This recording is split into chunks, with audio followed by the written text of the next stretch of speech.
The automatic doors of the St. Gabriel Medical Center emergency department hissed open, spilling in a wave of cold air street noise, and the sharp scent of rain on asphalt. Inside, the air was warmer and heavier, thick with antiseptic stale coffee and the faint metallic tang of bleach. Monitors beeped in uneven rhythms. A stretcher squeaked. Someone laughed too loud at the nurse's station, trying to sound relaxed. Naomi Carter stood at the medication cabinet with a clipboard in her hand and a black metal pen balanced between her fingers. Her navy scrub top was a size too big across the shoulder sleeves pushed up to the elbows. On her left wrist, a worn black watch hugged the skin, its digital face small and square. On the right, a braided paracord bracelet pressed into her pulse. She moved shelf to shelf, reading labels, running her thumb along vials and boxes. Epinephrine full. Saline bags counted twice. A's.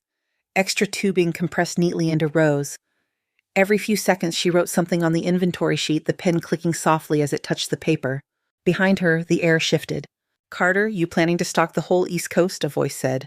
Naomi glanced over her shoulder. Dr. Lucas Park leaned against the doorway, white coat, half open. Stethoscope dangling around his neck like an afterthought. He had a paper cup in one hand and the bored confidence of someone who had worked here long enough to claim corners. "Just making sure we have what we need," Naomi said. He sipped his coffee, watching her slide another tray into place. "This is the eat," he said.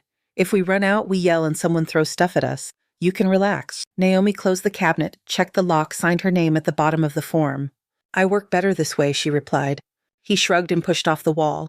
"Suit yourself. Just keep an ear out. We move fast here." He was gone before she could answer. A paramedic wheeled a teenager past with a sprained ankle and a busted skateboard, talking loudly about gravity and bad decisions. Phones rang. Footsteps crossed and recrossed the scuffed linoleum. At the nurse's station, the charge nurse, Margot, tapped a pen against a stack of charts. Her graying hair was twisted into a bun that never seemed to move. "Naomi," she called. "Got a room for you." Naomi slipped the clipboard into its slot and stepped up beside her. "Room 5, Margot said. 50-something male fell down some stairs. Alert, complaining of hip pain and embarrassment. Vitals are stable, or so they say." There was a hint of amusement in her voice, like she had seen this story 100 times. Naomi nodded and took the chart. In room 5, the fluorescent light hummed softly. A man with a thinning hairline and a paunch rested on the bed, jeans cut away at one knee, paper sheet pulled haphazardly over his legs. His face flushed red when he saw her. "I'm fine," he said quickly. "My wife insisted." Naomi smiled, a small, even thing. "I'm Naomi. I'll check you over while we wait for the doctor. Can you tell me what happened?" "Missed the last 2 steps," he said. "Been walking those stairs 20 years. Guess they finally got tired of me." His wife sat in the corner on a plastic chair, twisting her wedding ring. Naomi registered the white knuckles the way the woman's foot tapped and stopped, tapped and stopped. Naomi checked blood pressure, pulse, oxygen saturation. The numbers looked reasonable. She wrote them down, then rolled up the man's gown, a little, just enough to see his torso. Purple bruises bloomed along his flank, not a single patch, but streaks and splatters across the ribs. "How far did you fall?" she asked. 3-4 steps, landed on my butt," he said. "Not very heroic." She pressed gently along his side. He tried to joke, but the sound caught and flattened when her fingers reached one particular spot. His eyes flicked away, mouth tightening. "Sharp?" she asked. He swallowed. "Yeah, kinda deep." Naomi's gaze moved from his face to the bruise pattern, then to the monitor, then to the way his breathing had gone a fraction shallower. She clicked her pen, wrote one more line on the chart, then stepped out to the hallway. Lucas was at the computer typing orders. "Room 5, she said. "Mr. Dorsey. His bruises are tracking along his ribs, not just over the hip. He has deep tenderness in the upper left quadrant. I think he needs imaging, maybe a fast exam." Lucas glanced at her at the chart in her hand, then back to the screen. "He fell down a couple of stairs," he said. "His vitals are fine. I'll take a look." He winced with palpation over his flank and got quieter, Naomi said. "It could be nothing. It could be more." He exhaled a quick rush. "It is always could be more. I've got a cardiac in Bay 2 and a train of flu kids in the hall. I'll get to him." Naomi held his gaze for a beat, then nodded. "All right." She walked back into room 5, adjusted the man's pillow, checked his IV site. "Doc coming?" he asked. "Yes," she said, "soon." His wife watched her eyes searching. "Is he okay?" the woman whispered when her husband looked away. Naomi paused. "He's stable," she said carefully. "If his pain changes or he feels dizzy, you press this call button. Right away, all right?" The woman nodded, clutching the remote like a lifeline. 30 minutes later, Naomi was in room 3, helping a nurse change a dressing when the overhead speaker crackled. "Rapid response room 5. The words dropped into the air like a stone. Naomi was already moving. Her sneakers squeaked as she turned the corner. In room 5, Mr. Dorsey lay pale and sweating, his skin the color of candle wax. The monitor spiked and slid, heart rate racing, blood pressure sinking. His wife stood back against the wall, one hand over her mouth. Lucas barked orders as he pushed the ultrasound head across the man's abdomen. Naomi saw the fluid on the screen dark where it should not be. Internal bleed, Lucas said. His voice had lost its lazy edge. Call surgery, now. Naomi grabbed a second IV line, spiked a bag of fluid, opened the roller clamp, fingers steady. She did not speak. She did not need to. The room had already shifted into a different gear. Later, much later, when the OR doors had swung shut and the hallway outside was quiet again, Naomi walked back through the ED. The lights were a little dimmer. The noise had settled into a low, tired murmur. In the staff locker room, she opened the thin metal door that held her things. Inside, there was a folded sweatshirt, a water bottle, a small notebook. She sat on the bench and reached for the paracord bracelet on her wrist, turning it with her fingers until the small metal plate caught the light. Tiny numbers were etched there, but she did not look at them. She just pressed her thumb against the cool surface and listened. Somewhere above, a helicopter chop faded into the distance, swallowed by the city. She closed her locker, the door clicking shut, and stood up when someone called her name outside. The ED kept moving. So did she. The next few days folded into one another, marked less by dates and more by shifts. Morning swing night, lights up, lights down. The hum of the emergency department never really stopped. It only changed volume. Naomi slipped into its rhythm without trying to stand out. She showed up early. She checked the crash cart. She opened drawers and counted what sat in them. The black watch on her wrist ticked quietly while she worked a private metronome. One evening, the waiting room overflowed with winter. People coughed into crumpled tissues. A child whined in a stroller. Someone argued with registration about how long they had been there. Behind the double doors, Naomi stood beside Margot at the nurse's station, reviewing the assignment board. Full house, Margot muttered. Again. She passed Naomi a clipboard. Take rooms 4 and 6. We are playing whack-a-mole tonight. Naomi nodded and moved toward room 4. A young man sat on the bed, jeans torn at the knee temple, sporting a butterfly bandage. His shirt smelled faintly of gasoline and cheap cologne. A police officer leaned against the wall, filling out a report. Car accident, Naomi asked. The officer answered. Rear-ended another car on Broad, he said. More pissed off than hurt from what I can see. The patient lifted a hand. I am fine, he said. Airbags went off, just banged my head. Naomi checked his vitals. Pulse slightly high, blood pressure acceptable, pupils equal in size. But when she asked him to follow her finger with his eyes, she saw something brief and off. A tiny lag on the left, the slightest tightening at the corner of his mouth when he turned his head. How much do you remember, she asked. He frowned. I was on the phone. Then there was a loud noise. Then the airbag, I guess. Why? She asked him to squeeze her hands. His grip was strong on the right, a fraction weaker on the left. Not enough to alarm anyone who was not looking for that exact thing. Naomi wrote her notes, pen scratching across paper. The symbol DP winked near her thumb. Out in the hall, she found Lucas hunched over the computer again. Room 4, she said. He hit his head. There is a subtle delay on his left. Grip is off. I would consider a CT. Lucas rubbed a hand down his face. If I order a CT on every fender bender, radiology will send me hate mail, he said. He is talking. He walked in here. He is young. We are slammed. She waited a heartbeat. He has focal findings, she said quietly. They are small. They are there. Lucas glanced past her, saw the line of stretchers parked in the hallway, heard a cough from 3 different bays at once. I will do a neuro exam, he said. If I see what you see, I will scan. Deal. Naomi gave a small nod and stepped aside. Hours bled together. She moved from room to room. In 6, an elderly woman with a wound on her shin, red and angry around the edges, insisted it was nothing. Naomi eased off the bandage, saw the depth of it, the thin streaks heading up the leg, and flagged antibiotics before the culture even came back. In 2, a man with heart disease complained about fatigue. His medication list sprawled across the chart. Naomi noticed a recent dosage change, remembered a paragraph from a journal article, and quietly questioned it with the resident. Sometimes they listened.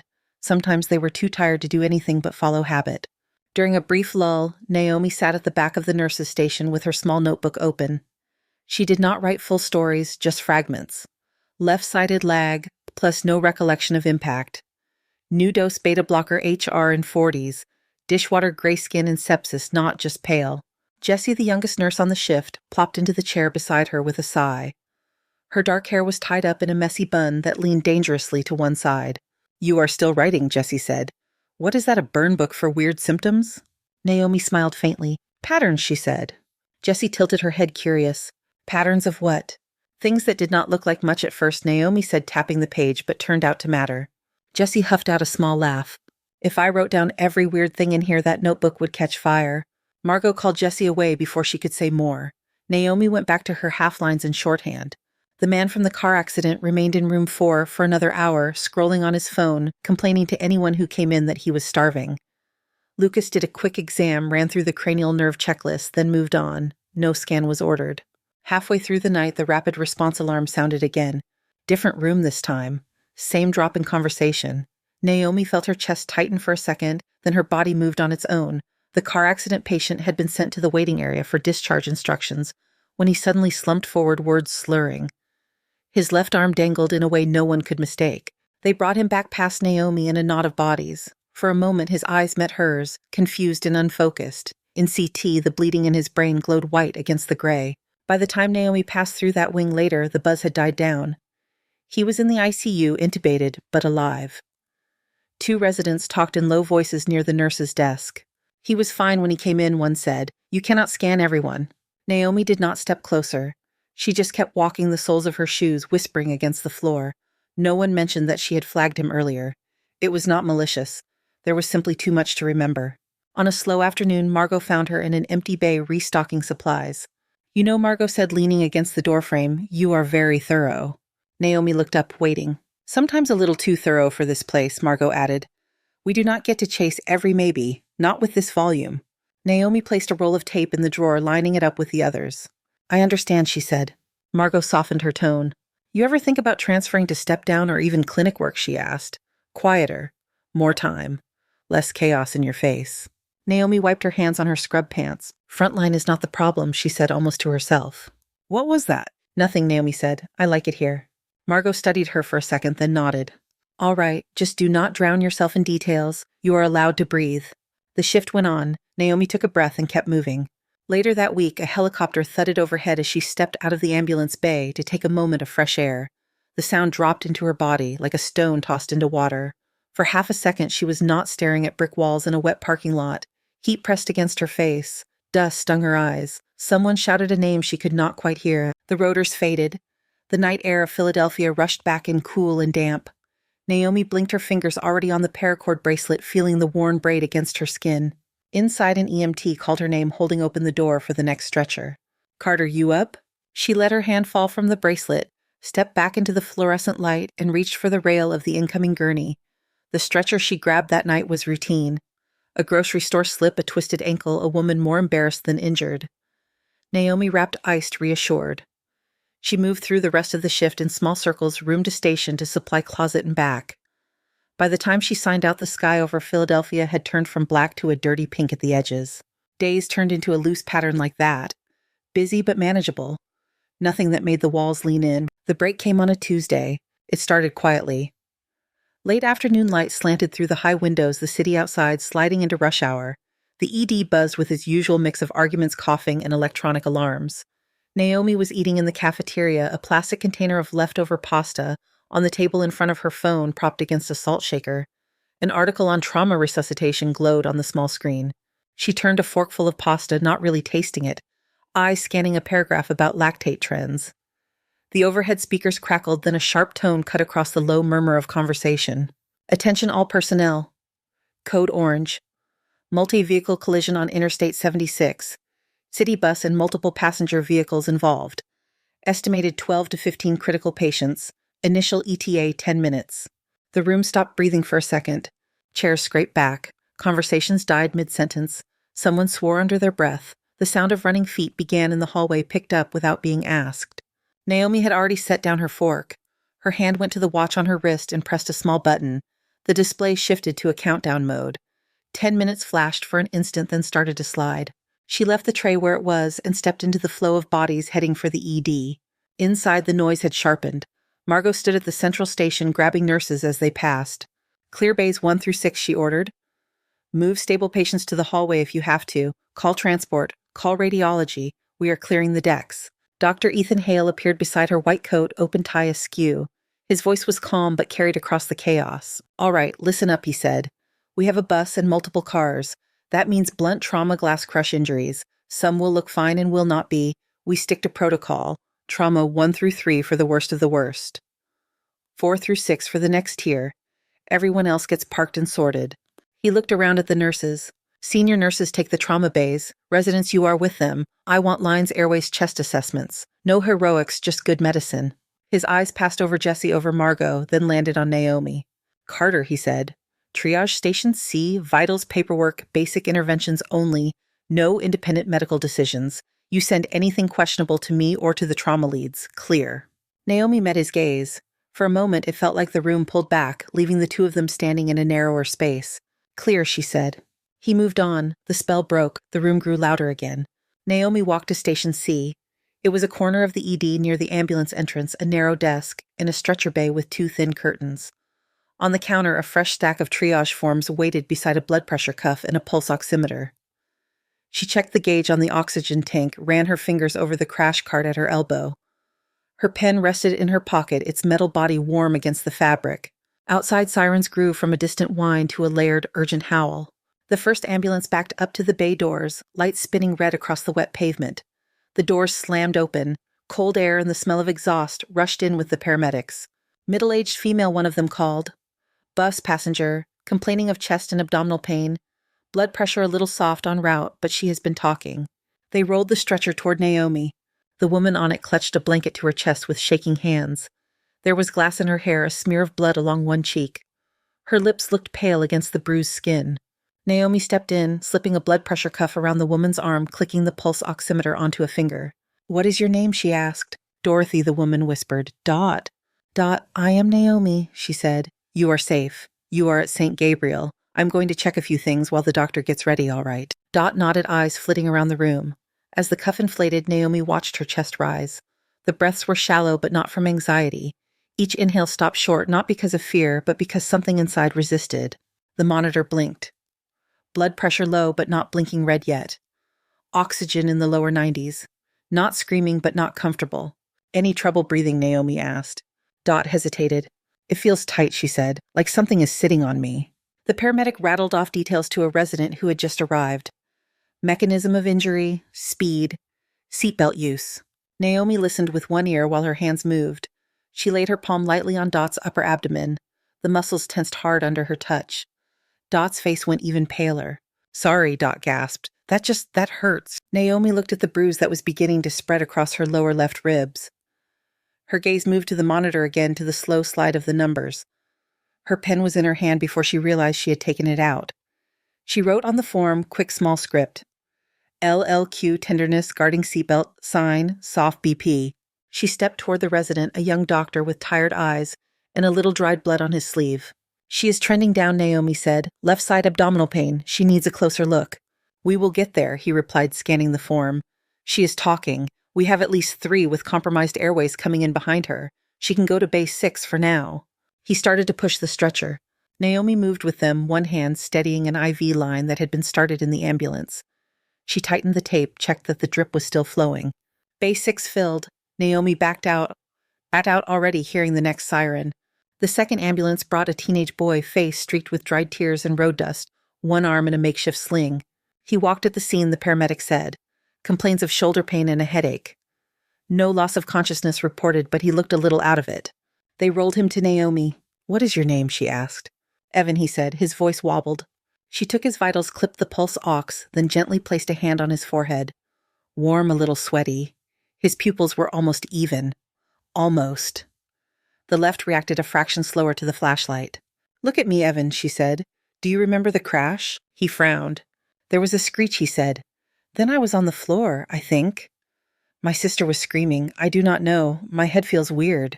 She lifted his injured arm a few inches. He winced, but his eyes drifted again, focus slipping just for a breath. Naomi noted the details on his form. Dull ache, foggy recollection, subtle delay.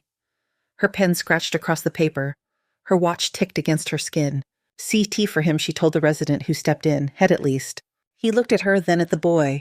Fine, he said. He is young, better safe. That was one win. She did not dwell on it. The third ambulance was already coming through. An older man lay on that stretcher, eyes open, breathing fast. His hands trembled not with cold, but with some inner tremor. His medical alert bracelet flashed in the fluorescent light. 68-year-old male, the paramedic said. Type 2 diabetic. Found on the bus floor, says he has not eaten all day. Sugars are low, normal right now, but he is shaky. Naomi moved closer. Sir, do you feel dizzy? She asked. Just rattled, he said. His accent was thick, his words slightly slurred. I am fine. Let them take care of the kids. His left hand fumbled with the blanket clumsy. Naomi took a blood glucose reading herself. The number hovered on the edge, not critical, not safe. She met his eyes. Humor me, she said. I'm going to get you some juice while we sort things out. You do not have to be a hero tonight. He tried to protest. She did not argue. In the break room, she grabbed a bottle of orange juice from the communal fridge and returned before anyone else had claimed the bay. Small sips, she said, lifting the straw to his lips. It is not a negotiation. He chuckled weakly and drank. After a few minutes, the tremor eased. His color deepened from gray to pinker tones. His breath sounded less frantic. This rhythm continued. Sirens, wheels, voices calling out numbers and findings. Naomi stood at Station C accepting one patient after another. Some were scratched and bruised. Some were silent in ways that made her skin tighten. A man with glass in his hair and small cuts on his arms laughed too loudly when she asked about pain.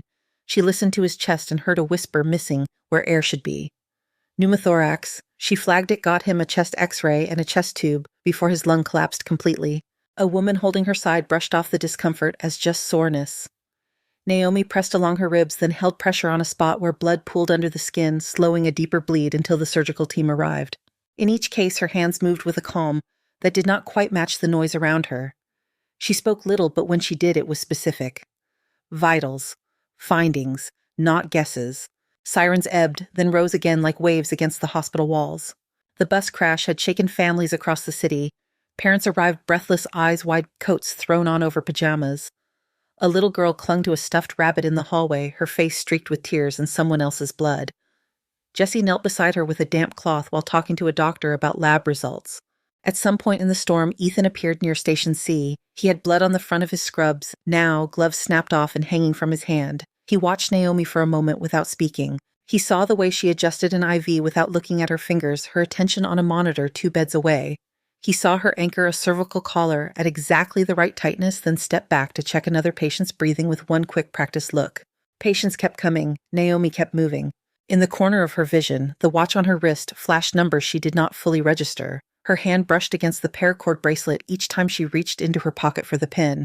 The symbol DP glinted once under the bright lights as she wrote another note, another reminder that small differences meant everything in rooms like these. The stream of patients thinned, but it did not stop. Naomi felt the ache in her shoulders and the grit behind her eyes, yet her hands stayed steady. Another set of doors banged open. Female, early 30s, a paramedic called. Bus passenger. Shielded her kid with her body. Possible broken arm, multiple lacerations, GCS 15. The woman on the stretcher clutched a little girl against her uninjured side. The child's face was smeared with dirt and tears, but she was talking, reaching for a stuffed rabbit someone had tucked by her feet. They are taking you to pediatrics, sweetie, a volunteer said, gently reaching for the girl. Mom will be right behind you. The girl's fingers clung to her mother's shirt until the last possible second. The woman forced a smile. It is okay, Maya, she whispered. I am right here. The child was wheeled away. The mother's smile fell as soon as her daughter disappeared around the corner. Where does it hurt most? Naomi asked, falling into place beside the stretcher as it rolled toward an open bay. Arm, the woman said through clenched teeth. And my side. But I am fine. Just get me a sling and send me upstairs. She tried for another smile. It shook. Naomi applied the blood pressure cuff, clipped on the pulse oximeter, listened to the paramedic's report. Restrained passenger side impact thrown sideways across the seat. No loss of consciousness, no vomiting, complaints of pain at the left arm and left flank. The numbers came up. Blood pressure a little low, heart rate a little high. Nothing that flashed red yet. Naomi leaned in.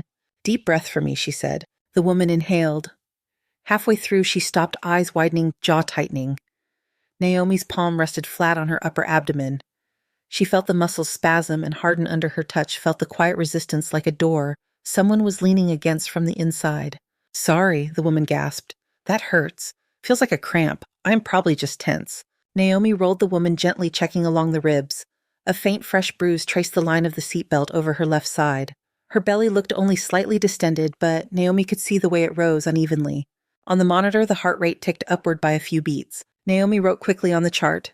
Seatbelt sign, LUQ, tenderness, guarding soft, BP, tachycardic.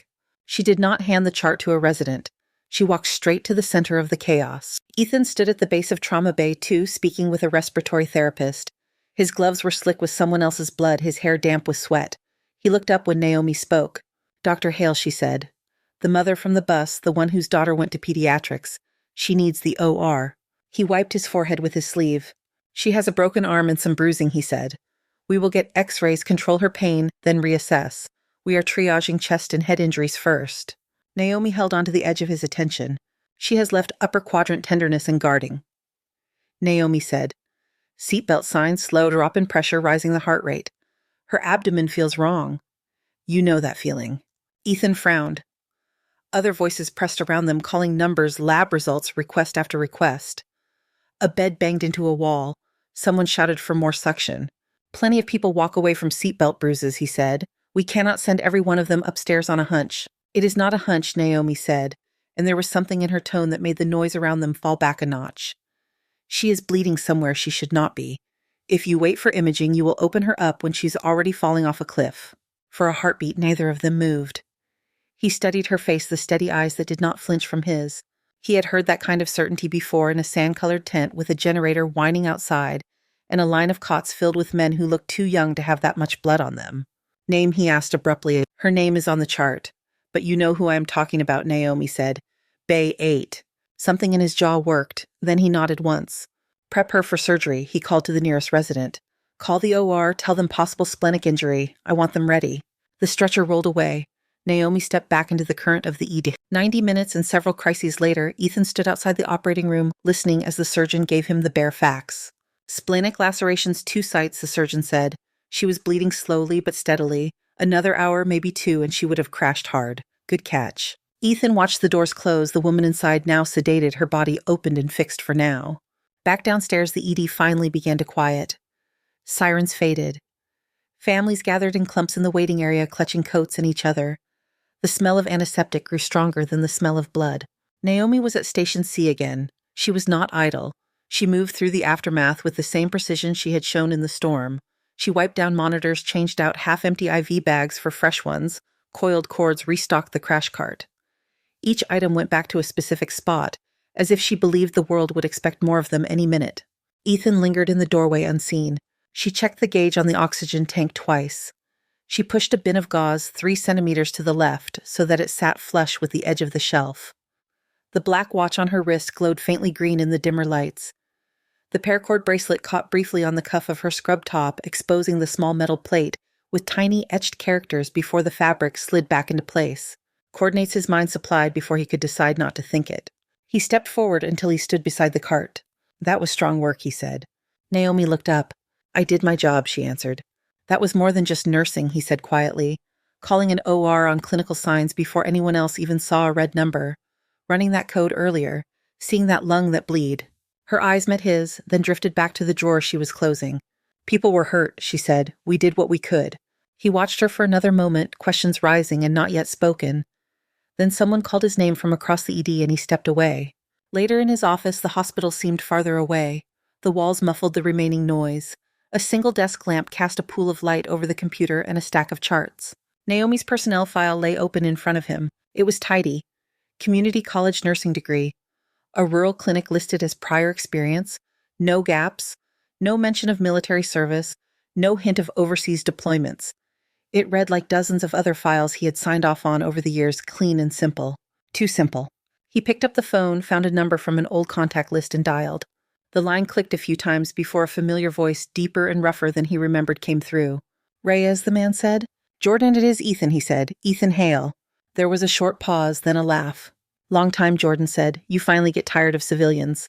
"Something like that," Ethan said. He glanced at the file again. "I need to ask you about someone. A medic you might have worked with downrange. Name is Naomi Carter." The silence that followed stretched a beat too long. "Say that again," Jordan said. "Naomi Carter," Ethan repeated. He could hear Jordan moving on the other end, as if he had stood up without realizing it. "You sure that's the name on her badge?" Jordan asked. "That is what it says," Ethan replied. Jordan exhaled slowly. "We did not know where she went," he said. "Thought she vanished off the grid. You are telling me Ghost Doc is working your ED?" The nickname landed in the quiet office and stayed there. Ethan gripped the edge of the desk. "Ghost Doc," he repeated. "Senior combat medic," Jordan said. Kandahar Helmand, all the fun places. She ran trauma in a plywood shack with a headlamp and a pocket knife when supply chains failed. There is a story about her keeping 6 guys alive after an IED tore through their convoy. 4 hours under fire, no physician, barely enough blood to go around. Every medic I know has heard it. Ethan pictured the calm way Naomi's hands had moved over the woman from the bus, the certainty in her voice when she had said the word bleed. She never mentioned any of that, he said. She would not, Jordan replied. Last time I heard anything, she was getting out. There was a classified mess that went bad. She took it hard. Good soldiers died. Good soldiers lived. She blamed herself for both. Some people come home and chase that high. She did not. She wanted out. Ethan stared at the tidy lines of the fabricated resume. Her file is fake, he said quietly. It is neat, Jordan corrected. If she wanted to disappear into civilian life, she would have done it right. But listen, Ethan, if she is in your ED, you have someone who has seen every bad thing that can happen to a human body and learned how not to freeze. She is not a new nurse. She is what you send when you cannot afford mistakes. The office felt smaller. The memory of Naomi pressing for the OR of her voice in the chaos slid into place with this new information. Thank you, Ethan said. Do not spook her, Jordan added. She did not leave for no reason. If she is keeping her head down, she has her reasons. After the call ended, the room was very quiet again. The sounds of the hospital filtered in, faint but constant. On the desk, Naomi's file lay open, benign and incomplete. On the other side of the building, he knew she was probably finishing her charting, maybe restocking one last drawer before heading out into the night. Ethan closed the file, but the picture of her standing at Station C, watch glowing bracelet catching the light, did not leave with it. By morning, the story of the bus crash had thinned into scattered fragments retold in snatches at the nurses' station and in the line for coffee.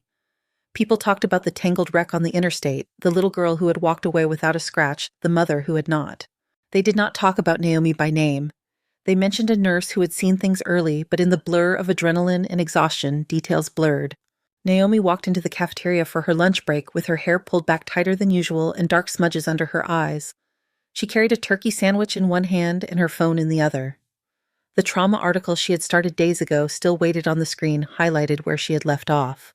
She picked an empty table near the window and sat with her back to the wall. Habit, not paranoia. From there she could see the room and the doorway. The watch on her wrist showed she had 20 minutes before she had to go back. She had taken 2 bites when a tray landed on the table across from her. Mind if I sit? Ethan asked. He did not wait for more than a small nod before he dropped into the chair. His tie was gone. His scrub top was clean again, the earlier blood washed away, but there were lines around his eyes that had not been there at the start of the week. Naomi closed the article on her phone and set it face down. Long night, he said. Yes, she replied. For a moment they ate in silence, the clatter of dishes and low conversations filling the gap. The cafeteria smelled of coffee, overcooked vegetables, and something sweet from the dessert station. I talked to a friend at Walter Reed last night, Ethan said. Naomi's hand stopped halfway to her mouth. The sandwich hovered, then dropped back to the plate. Did you? She said. Jordan Reyes, he went on. We did a short tour together. He has more stories than sense.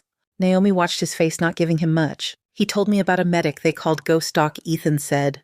Senior combat medic, Kandahar, convoys, field surgeries in places that barely counted as buildings. Naomi's jaw tightened once, then relaxed.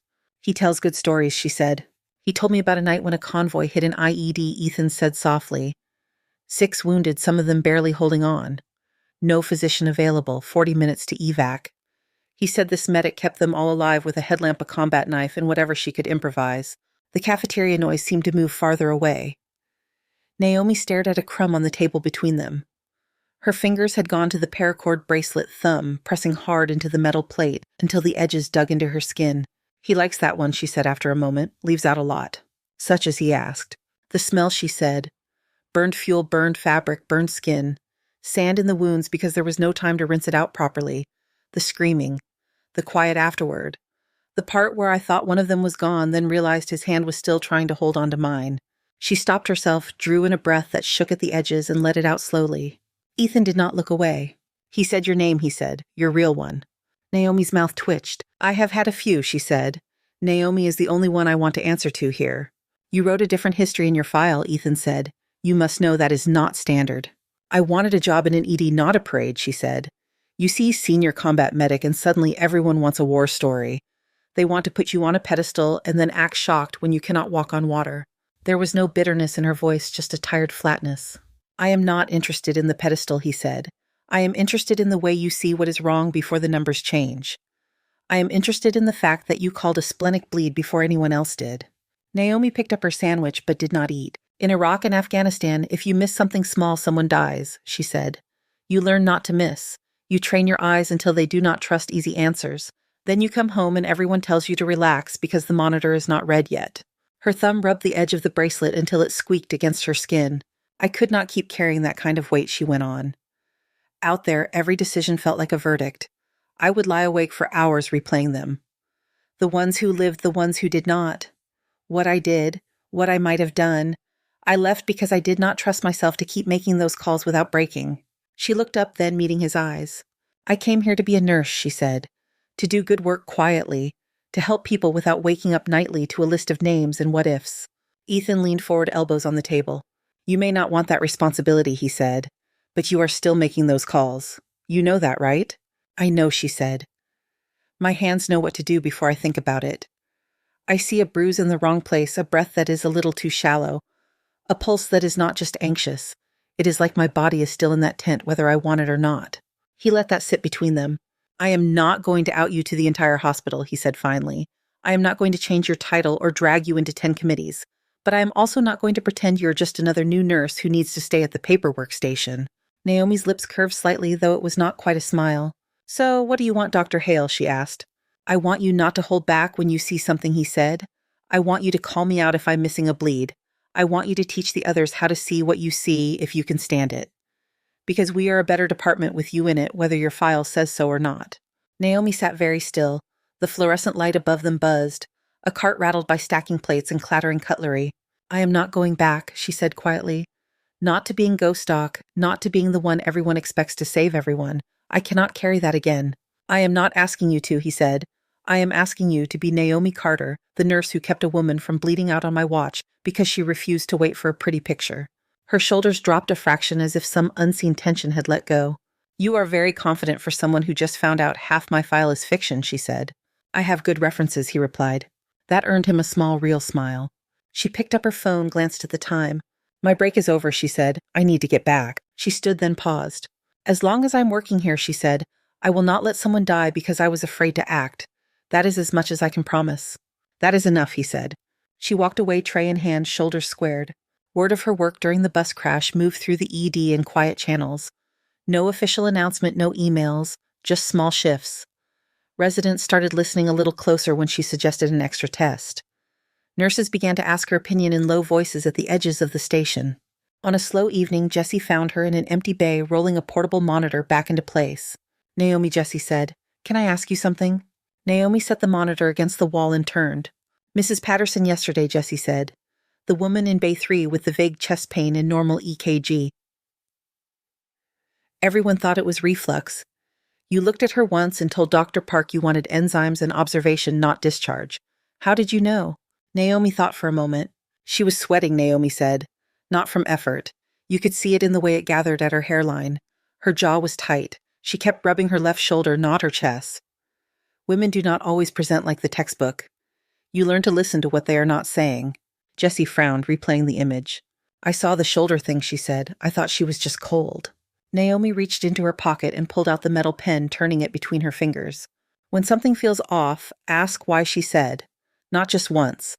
Ask until you can either explain it or rule it out. Do not ignore the little differences because the big numbers look fine. Jessie nodded slowly. Will you teach me? She asked. Not just the protocols, the way you look at people. Naomi considered her. It is not about being magic, she said. It is about paying attention and being willing to be annoying about it. But if you want to learn, I can tell you what I see. Jessie smiled, relief and eagerness bright in her face. I do, she said. Margot called Jessie's name from the nurse's station, waving a chart. Jessie jogged away, promising to come back. Naomi slipped the pen back into her pocket. Her fingers brushed the watch, then the paracord bracelet. She stood in the doorway of the empty bay for a second, listening to the layered sounds of the ED, then stepped out to meet the next call of her name. The weeks after the bus crash settled into a different kind of normal. The ED was still loud and crowded monitors still argued in high-pitched beeps. Families still paced worn paths in the waiting room. The difference was quieter. Naomi felt it in the way people looked at her. Lucas hesitated now before dismissing a concern. When she said take another look, he actually did. Jessie appeared at her side more often, eyes-wide questions hovering just behind her teeth.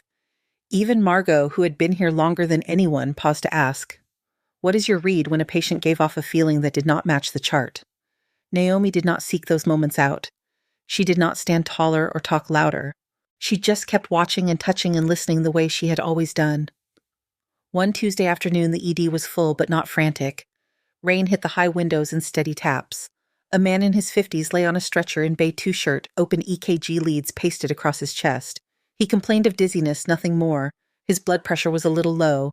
His speech was clear. His family waited in chairs nearby, coats folded over their arms. Jessie stood at the foot of the bed, frowning. Naomi glanced in as she passed. "Something wrong?" she asked. Jessie chewed the inside of her cheek. "He says he is just tired," Jessie said. "He walked in here. His vitals are not terrible. Dr. Park wants to give fluids and watch. But his smile is crooked." Naomi stepped closer. "Show me," she said. Jessie turned to the man. "Mr. Holland," she said. "Can you smile for us?" He smiled obligingly. One corner of his mouth lifted a little higher than the other. The left side lagged. His left hand lay on the blanket fingers a little still. Naomi watched Jessie more than she watched the patient. She saw the way Jessie took in the asymmetry, saw her eyes trace from face to hand to vitals and back again. "What do you think?" Naomi asked. Jessie swallowed. "I think he might be having a stroke," she said. "Early, not big yet." "But I do not like that smile, or his left grip, or the way he says his words like they are thick in his mouth." Naomi gave a small nod. "Then call it," she said. Jessie straightened, turned to the hall. "Code stroke in Bay 2, she called. Her voice was not loud, but it carried. The response was quick. Within minutes, Mr. Holland was headed to CT. The scan lit up a small clot. Not catastrophic, not harmless. Intervention followed in a blur of ordered efficiency. Later, after he had been admitted upstairs with his speech clearer and his smile almost even, Jessie found Naomi near the supply room. "You saw it too, right?" Jessie asked. Her hands shook a little on the handle of a box of gloves. "I am not crazy." "You saw it first," Naomi said. "You trusted what you saw. That matters." Jessie blinked back, sudden wetness in her eyes. "I heard your voice in my head," she said. "Ask why. Do not ignore the little differences. It was like you were right behind me." Naomi leaned a shoulder against the wall. "You will not always be right," she said. "None of us are. But the more you practice looking, the more your eyes will tell you when something is wrong. And you listen even when it is inconvenient." Jessie let out a breath she had been holding. "Thank you," she said. Naomi shrugged lightly. "You did the work," she replied. At the monthly departmental meeting, the ED staff crammed into a conference room that felt too small for all the bodies and restless energy. Coffee steamed from cardboard cartons. The projector hummed as Ethan clicked through slides. "Overall, our door-to-needle times are holding," he said. "Our admission rates are steady. What is different is this." The next slide showed a few simple graphs. Early detection of critical deterioration trending upward. Near misses that had been caught before damage was done trending downward. In the last month, we have had several cases where nursing staff identified problems before they appeared on standard screens, Ethan said. "You all know some of those stories. The woman with the clean EKG who still went to cath lab. The older gentleman who got thrombolytics in time because someone did not like his smile." Heads turned. A few people glanced at Jessie, who tried to sink into her chair and succeeded only halfway. Ethan did not name names. He did not have to. "This is not about heroics," he said. "This is about attention, about pattern recognition, about trusting your assessments and voicing them. Whatever you are doing, it is helping. Keep doing it." There was a low ripple of murmurs. Someone clapped once, then stopped embarrassed. The meeting moved on to staffing shortages and broken equipment and the usual complaints. Afterward, in the hallway, a senior nurse from another shift approached Naomi at the coffee machine. "I heard you have a knack for seeing trouble before it walks in," she said lightly. Naomi stirred sugar into her coffee. "I have seen a lot," she said. "Maybe you can show us how to borrow those eyes sometime," the nurse replied. "Ask when you want." Naomi said, "If I see something, I will tell you. If you see something, tell me." The nurse nodded, satisfied. That night, the break room was quiet for a moment between waves of patients. The whiteboard on the wall held the schedule for the week. Names, shifts, colored markers looping and crossing. Beneath Carter N, someone had written in smaller letters, "Cool head. Quiet hands. The handwriting was messy. It could have been anyone's. Jesse, Lucas, Margot, a tech who had watched her restart a line with barely a blink. Naomi stood in front of the board, coffee in hand, and read the words twice. Her face did not change much, the corner of her mouth lifted by a millimeter. Her fingers flexed once around the cup. She did not erase it. On her next shift, the ED was its usual tangle of sound and movement. A child cried in Bay 1. A teenager argued into his phone in the hallway, insisting he was fine. A man in work boots dozed in a chair, dirt still ground into the treads. Naomi moved through it all. She checked on a woman with asthma, listening carefully to the wheeze behind her hurried speech. She adjusted the pillow under an old man's neck so that his breathing eased without him knowing why. She pressed her fingers over the pulse at someone's wrist, counting under her breath while the machine tried to catch up. Her watch ticked on. The stopwatch function stayed dark. The paracord bracelet lay flat against her skin, the metal plate warm now from contact. The pen waited in her pocket, ready for the next note, the next small difference worth remembering. From the far end of the hall, Jesse called her name. Naomi. "Can you take a look at this?" Naomi turned toward the next bed, the next assessment, the next quiet decision. The fluorescent lights buzzed overhead. The room smelled of antiseptic and hope and exhaustion. She walked forward calm and steady into the noise that needed her. Thank you so much for listening to today's story. If this story resonated with you or made you reflect, I'd love to hear your thoughts, so feel free to share them in the comments below. And don't forget to like, subscribe, and hit the notification bell so you won't miss the next story.